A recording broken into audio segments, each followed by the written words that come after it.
Hi hello welcome to SD spicy kitchen vlogs.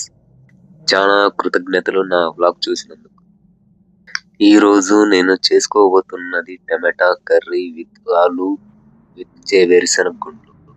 నేను ఈ ఉల్లగడ్డ వేరుశనగ గుండ్లు ఎందుకు వేస్తానో మీకు తెలుసా? మేము బయట దేశాల్లో పనిచేస్తాం కాబట్టి దొరికిన టైంలో వండుకోవాలి కాబట్టి ఇలా మనం ఈ కూరలో ఇలా చేసుకుంటే, ఎందుకంటే మనకు నంచుకోవడం కూడా సరిపోతుంది, టైం కూడా బాగా కలిసి వస్తుంది. దొరికిన టైంలో ఇలా వండుకుంటే కూర మరియు నంచుకోవడం మొత్తం కలిసి వస్తుంది, టైం కూడా చాలా బాగా మనకు కలిసి వస్తుంది. ఓకే గ్రో, బయట దేశాల్లో పనిచేస్తున్నాము కదా, మీరు కూడా ఇలా వండుకోవాలని నా చిన్ని ఆశ. వంట వీడియోలు చూసినప్పుడు మనకు వండుకోవాలనిపిస్తుంది కదా. Subscribe Guru my channel.